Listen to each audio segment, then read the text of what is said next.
Welcome back to One Step Beyond Cyber. So as we continue our mission to educate auto industry leaders on how to protect what matters most, their business, their customers, and their reputation, today's episode is going to dive into two critical areas every auto dealer should care about: staying compliant in a regulated industry and the power of having a professional IT support on your side.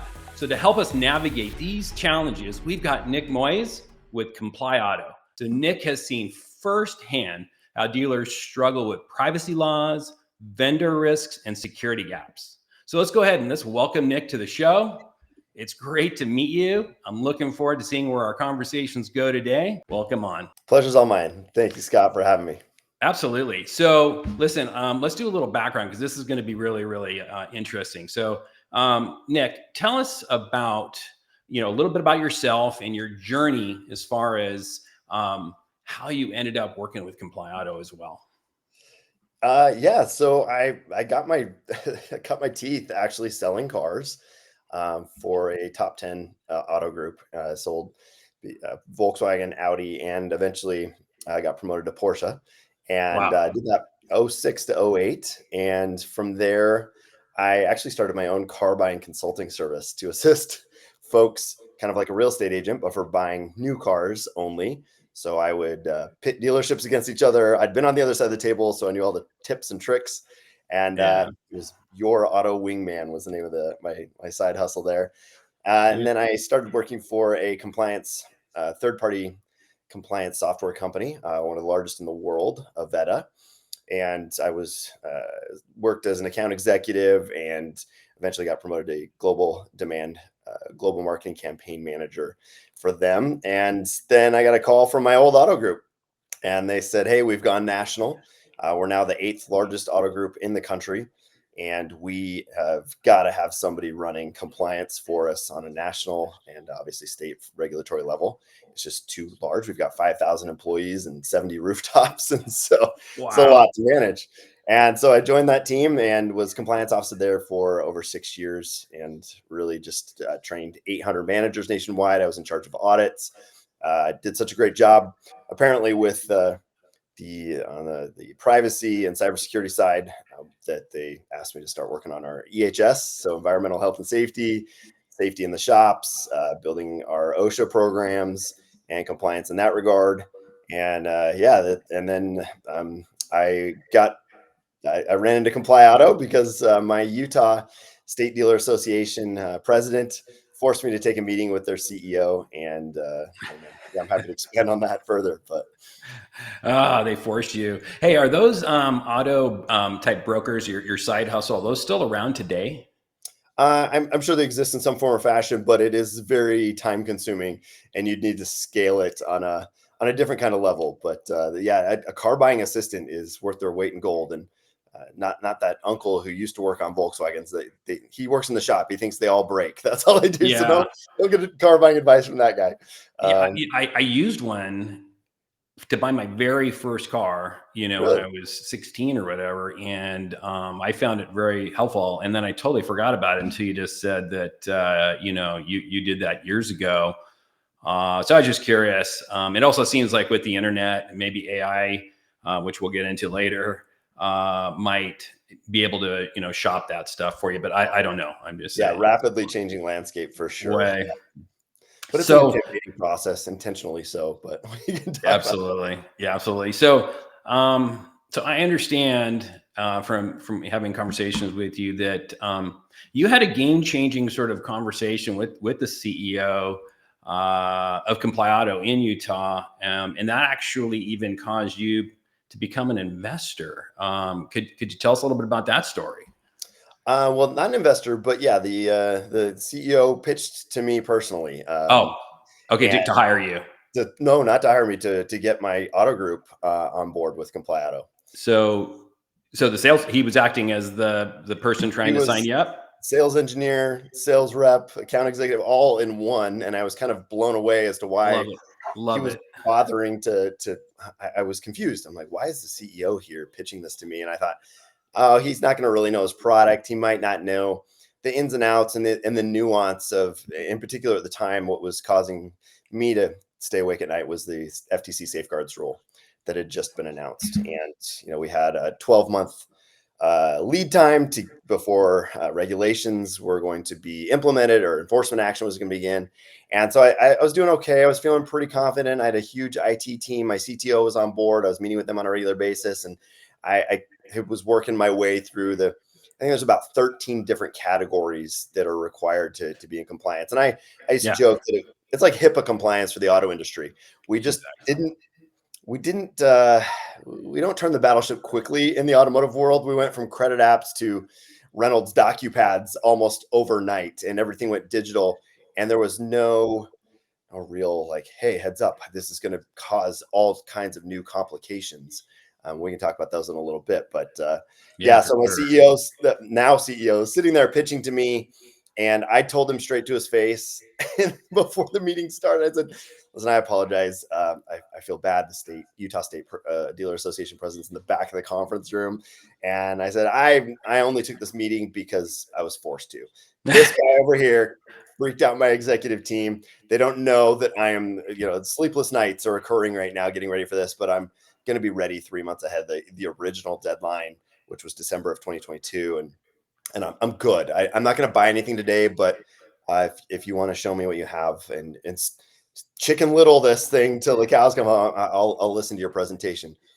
Well, you just be honest with you. When I even work with prospective clients, I mean, I would rather hear that any day of the week because you know where you stand. Yeah. So, how did he take it? Did he take it okay? Well, I ate a giant slice of humble pie after 6 minutes. That was the problem. As I'm sitting there listening to Chris Cleveland demonstrate his background on this. He'd been chief compliance officer for the largest Ford dealership in North America for 10 years.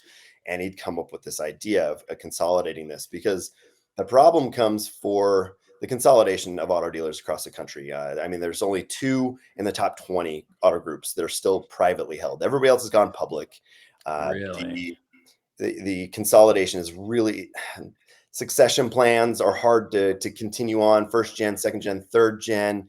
And the regulatory landscape is so onerous that he recognized, and this sounds a little woo-woo, a little altruistic, but the rural dealers that have had their dealership groups and their families for generations, it's too much. You can't. Compliance officers were expensive.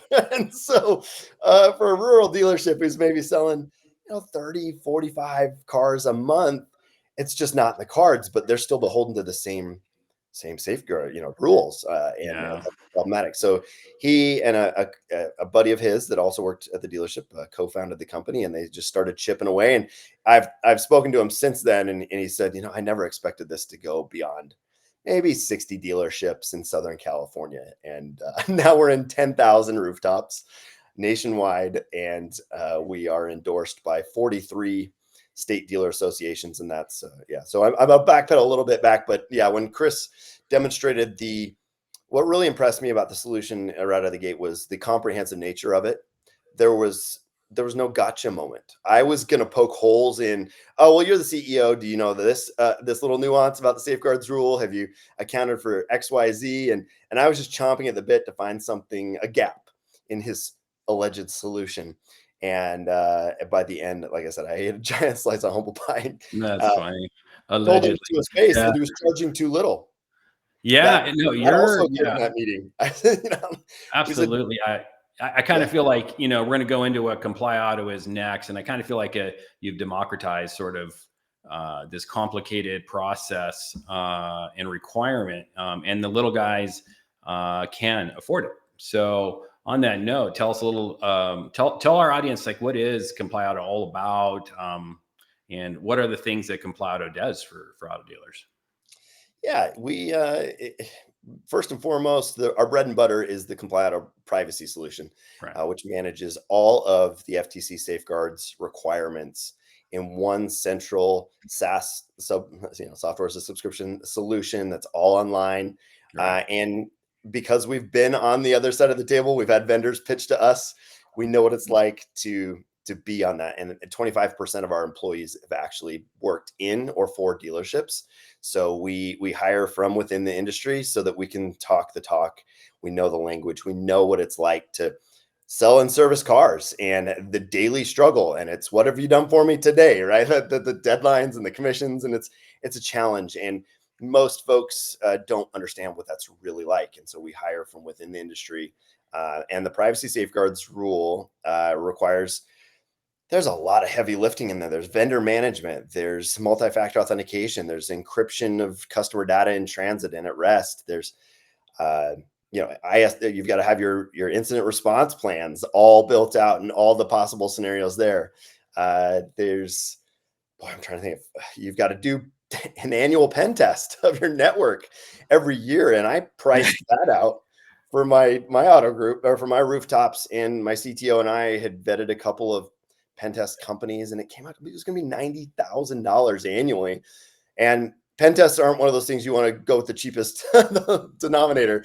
You want to make sure you're square, but pen tests, endpoint detection and response, all these solutions were going to cost me to the tune of, I was ready to pitch to my executive team a $500,000 to $600,000 annual spend. Wow. And ComplyAuto came in and said, oh, by the way, we're going to give you 2 pen tests a year and no additional cost. We're going to manage all of your vendors in one location. We're going to make sure all their Gramm-Leach Bliley contracts are stored in one location for you. And the risk assessments of those contracts you're supposed to be doing annually, we'll also store those. We'll have them auto-penned because we have 2,500 vendors that have promised and signed their version of the Gramm-Leach Bliley contracts that are sufficient to meet that regulatory requirement.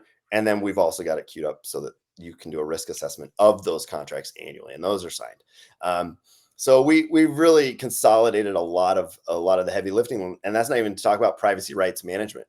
So a consumer, and now I think 19 different states have passed their own state privacy laws, and managing all the nuance of each one of those and making sure you have the right cookie banners that are actually effective, that the code honors the customer's request to opt out or accept all the cookie trackings, your chat module monitoring, your session replay tools, all of those things that are encapsulated in the PRM.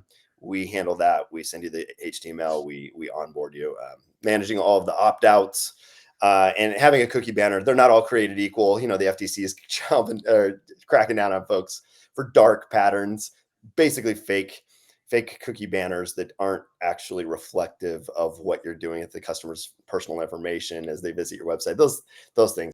And we back our solution to the tune of $1 million guarantee that if the FTC finds or says that any of our solutions to abide by the particular parts of the FTC safeguards rule are not sufficient, or they did not meet the standard, and therefore a fine is going to be levied against the dealership, which those fines are hefty. They're $51,744 per violation. So they add up quickly. That's why we had to jump to $1 million guarantee. So the bulk of our employees are client success managers. They help with the onboarding. They do quarterly check-in calls. They go through your solution, make sure everything's buttoned up. If you're adding a dealership or removing a dealership, we are at your beck and call 24/7. So yeah.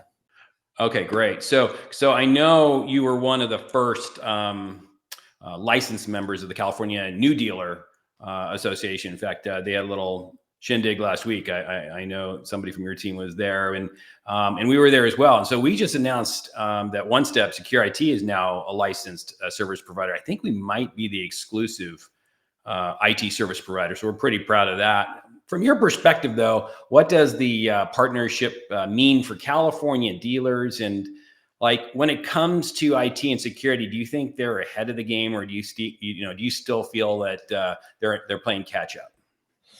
Oof. I'd say if you asked me that question about 1.5 years ago, I'd say the auto industry was getting a D-. If I was to grade them, Okay. barely passing, but the majority. At this point, with 10,000 out of 14 to 16,000 franchise dealers across the country utilizing our privacy solution at a minimum, I'd give everybody probably a B+ at this point. Wow, that's great.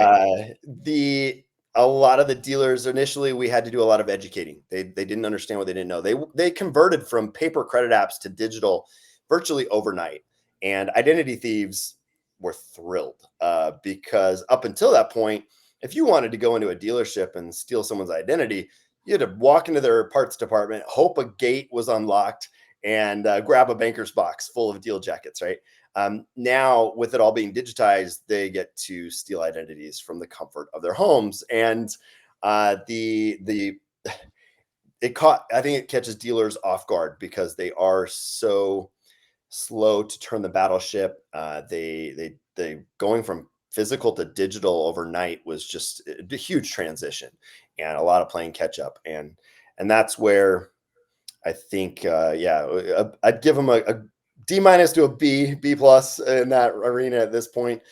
We absolutely have to be in the A+ category. Compliance is not a gray area. You don't want to go with the cheapest. You want to be compliant or you're not. There's no middle ground. Right. And compliance too is, Yeah. Regulations are the bare minimum, right? So, and unfortunately, dealerships like to do the bare minimum, just enough to stay off the FTC radar or the CFPB or OSHA's radar.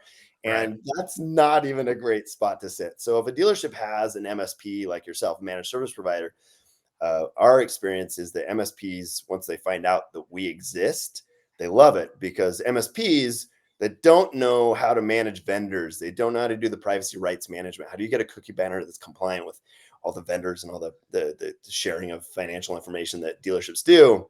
How do you stay on top of that? And how do you put it all in one place? Well, typically you piecemeal it together, right? You're grabbing one vendor, putting them all together and sending a bill to your customer, as you know. That's consolidated into one solution. And so MSPs find out we exist and all in one with no gotcha. And it's really easy to implement and administrate. They love it because they're not just sitting there hoping, they cross their fingers and hope the dealership doesn't get hacked. And what dealers don't know is that 85% of small and medium-sized businesses in this country that get hacked, they don't survive another 24 months. They file for bankruptcy. It's so detrimental to the economy and has such a ripple effect when identities get stolen and when customer data is stolen. It not only has an emotional effect on your business and a marketing standpoint, an image effect, but it brings you to your knees. It cripples you. You can't write repair orders. You can't fill out credit apps. You can't submit anything to banks. Nothing's secure. Your network's just a mess. It's catastrophic. And so the FTC, as much as I am an anti-regulation guy, the ability to right the ship themselves or correct this self-policing was just not going to happen without regulations. Dealers needed to be really just, hey, this is serious. 10 million Americans had their identities compromised from dealerships alone in 2015. So let's get our ducks in a row. Let's not lose this beautiful ability to make a fantastic living in America and work just from grinding it out from the auto industry. So, Absolutely. Yeah, I couldn't agree with you more.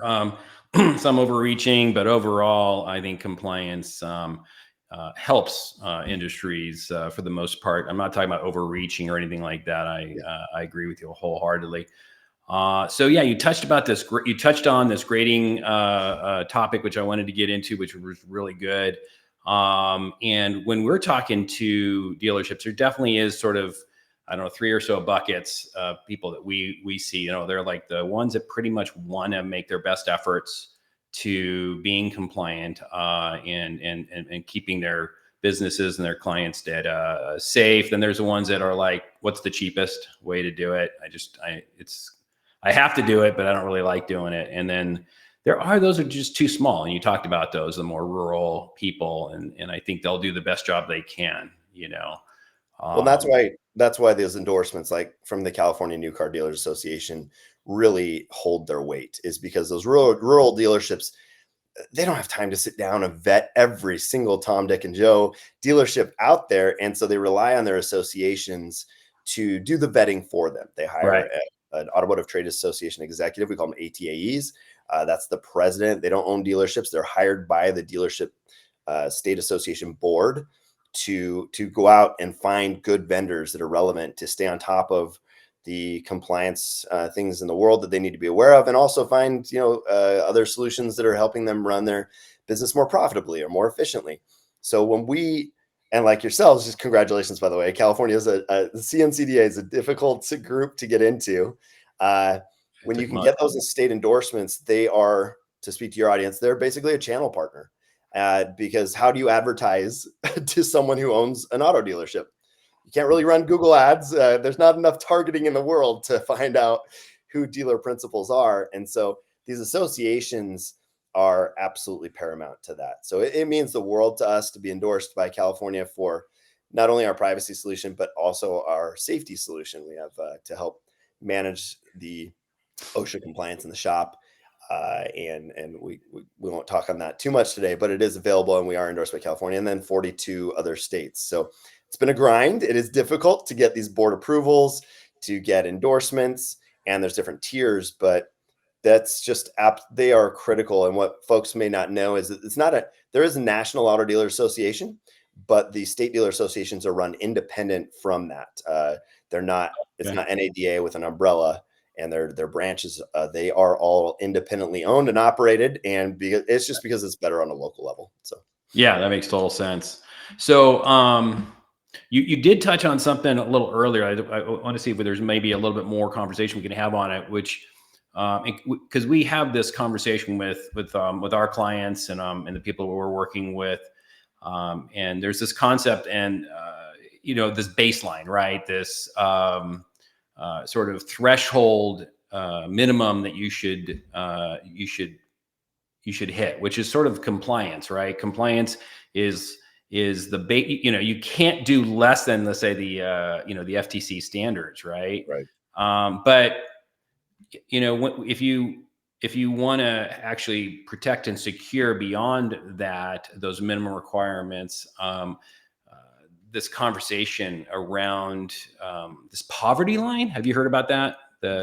Yeah. So from your perspective, like how do you differentiate between, let's say, compliance and this poverty line?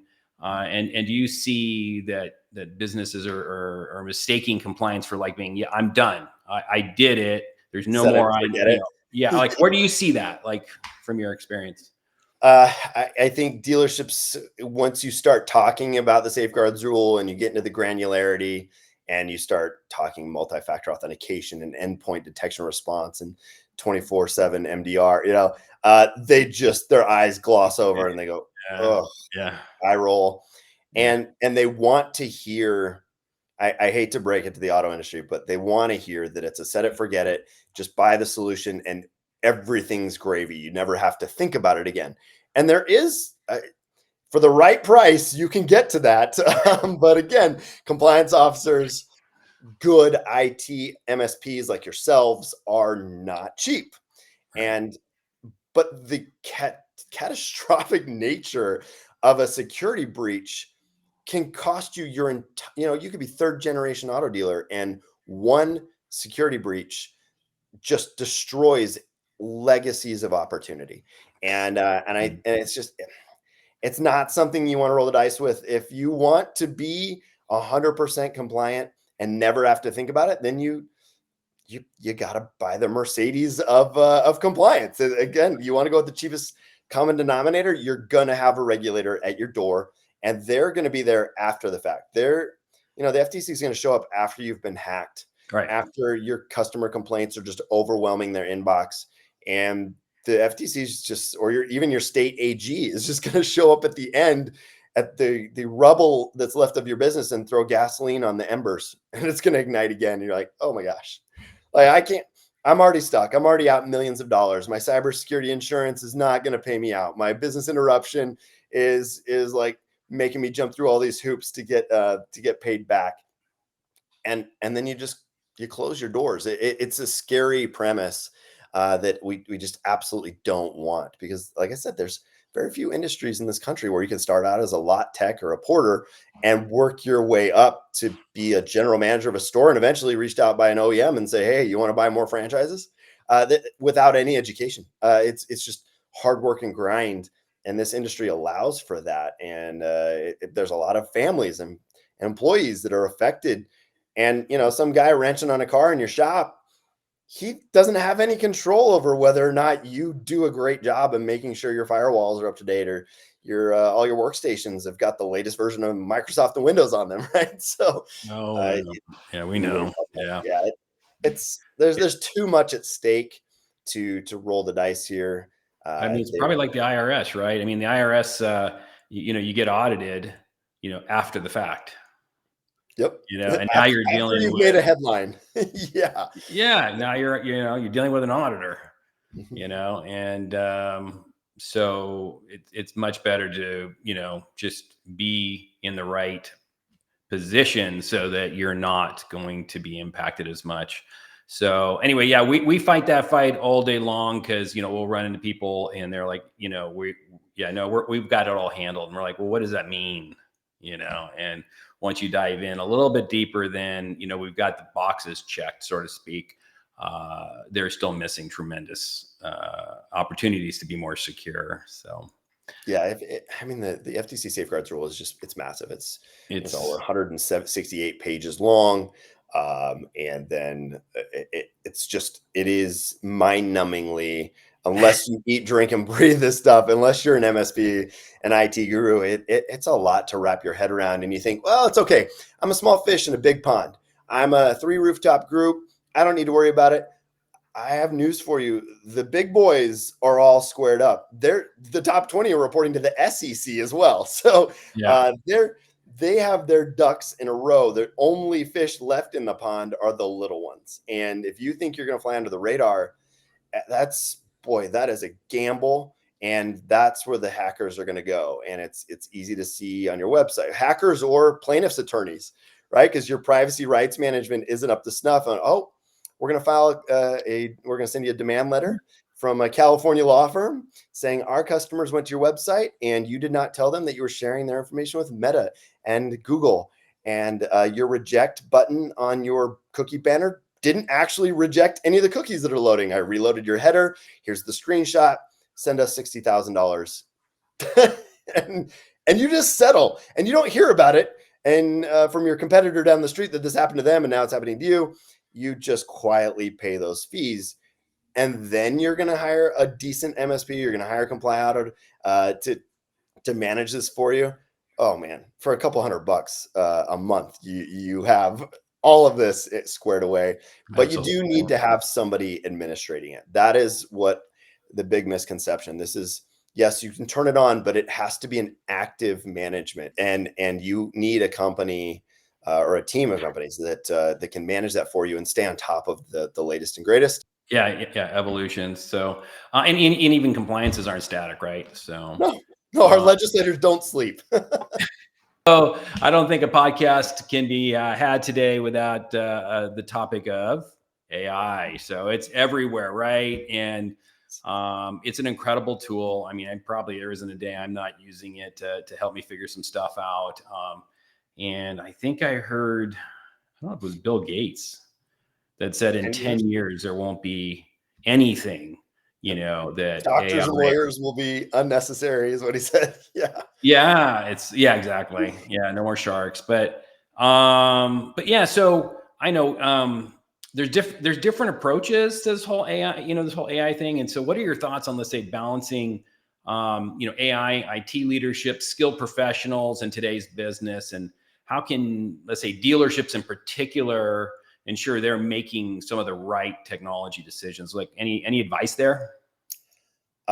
This is low hanging fruit, but first and foremost, what are your employee policies for managing AI or using AI on your network?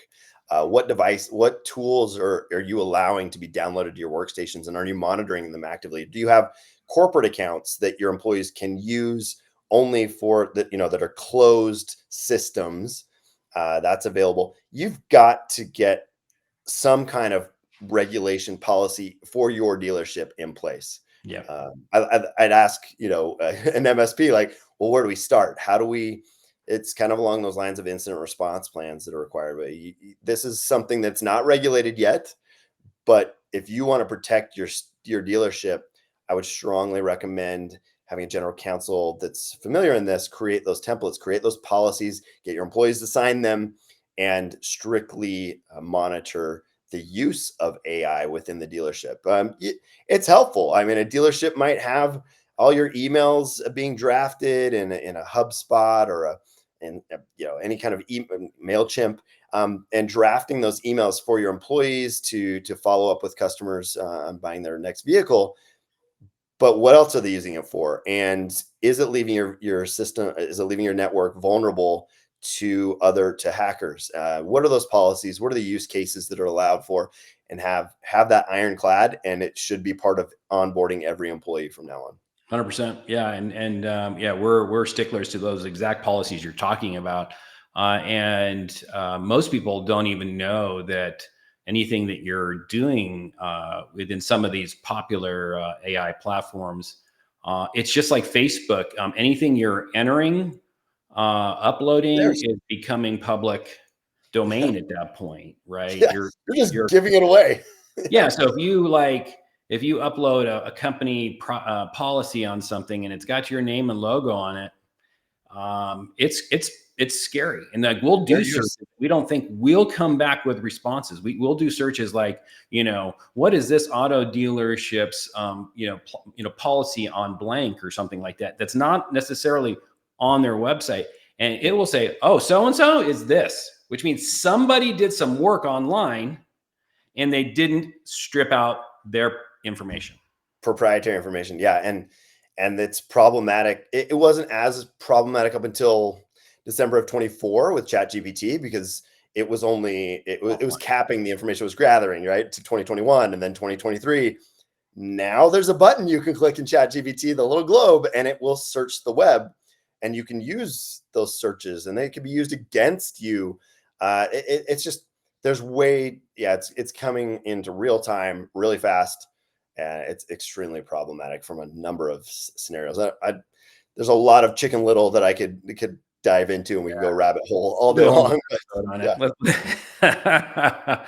We are utilizing AI quite a bit within. I wanted to ask you about that actually. Yeah, please share it. Yeah, it's we've got several patents pending right now. Our first foray utilizing AI was our tool called ComplyAuto Guardian, and it can take a JPEG or a PNG, you cut it, screenshot it, drop it into our tool, and in under a minute, it will scan for almost 100 federal regulations and all of your state advertising principles as well. And it gives you extreme detail. It gives you an overview of the law in layman's terms. It gives you a hyperlink to the code law, so you can deep dive and see the actual verbiage if you'd like.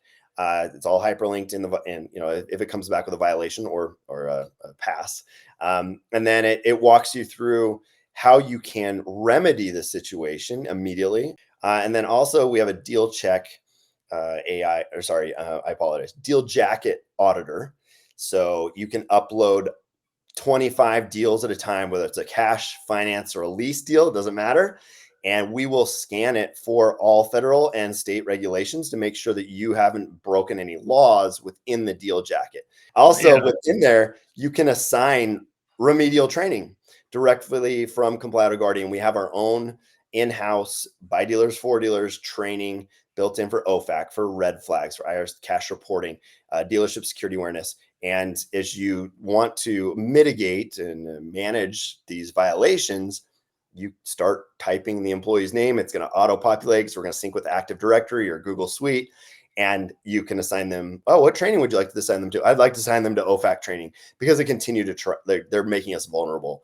And boom, they get an email. They don't need credentials.